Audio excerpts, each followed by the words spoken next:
Bonjour tout le monde. Bon, voilà, vidéo que j'avais pas prévue, mais c'est quand même un scandale qui a fait pas mal de bruit. Donc j'ai décidé de revenir dessus puisque sur YouTube, personne ne l'a fait. Donc on va parler du match qui aurait été truqué entre Valence et Valladolid. Donc c'est une information du journal sportif El Mundo qui a révélé des écoutes téléphoniques en fait entre des joueurs et des dirigeants de Valence, etc. Comme quoi, eh bien, les joueurs de Valladolid auraient été contactés et auraient accepté des pots de vin afin de, on va dire, laisser filer plus ou moins le match contre Valence. Donc un match qui a été remporté 2 buts à 0 et qui permettait à Valence, du coup, avec cette victoire, de se qualifier directement en Ligue des Champions, puisqu'ils étaient à la lutte avec Retafe et qu'il leur fallait absolument gagner ce match-là.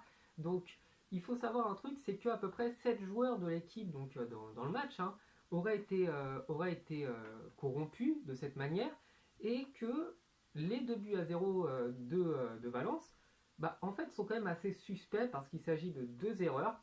Donc la première, c'est une erreur de relance en première période du milieu de terrain, d'un des milieux de terrain de Valladolid. Et la deuxième, c'est une erreur de relance, encore une fois, du gardien de but qui dégage directement dans les pieds d'un joueur de Valence. Et puis après, voilà, l'action se conclut sur un but. Et donc ça a permis à Valence de se qualifier en Ligue des Champions. Donc là, il faut savoir que la justice espagnole a été bien entendu mise au courant, que la justice espagnole va écouter les joueurs. Et il y a un autre truc qui se présente avec ce match-là, c'est que certains joueurs, etc., on leur aurait dit au téléphone, donc c'est des informations qu'ils ont sorties, on attend de voir ce que la justice va en faire. En gros, mise 10 000 euros, tu vas prendre 20 000 parce que la cote était à 2. Et donc, on peut facilement imaginer que voilà, les joueurs ont misé de l'argent contre eux-mêmes. Et en plus, sachant qu'ils allaient faire exprès de perdre et que d'autres joueurs étaient dans le coup, on comprend aisément que forcément, c'est tentant. Donc, cette affaire me rappelle un petit peu celle des frères Karabatic, qui avaient été corrompus, enfin, ils s'étaient corrompus eux-mêmes afin de perdre un match contre une équipe qui n'était pas du tout censée les battre pour prendre une grosse somme d'argent en misant sur cette équipe-là, justement.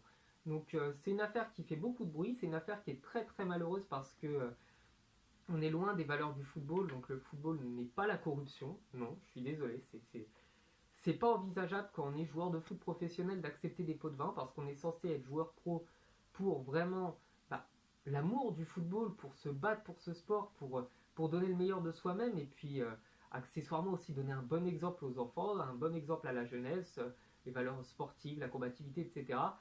Et donc, je suis vraiment déçu des joueurs de Valence si c'est la vérité. Déçu aussi des joueurs de Valladolid, des joueurs de Valladolid d'avoir accepté et des joueurs de Valence s'il y en avait qui étaient dans le coup et qui ont essayé de corrompre les autres. Donc, on attend de voir ce qui se passe, mais si jamais c'est avéré, je pense qu'on va voir assez rapidement déjà une disqualification de Valence, clairement. Et donc, peut-être que Retafe, donc une équipe qu'on n'attendait pas, serait en Ligue des Champions.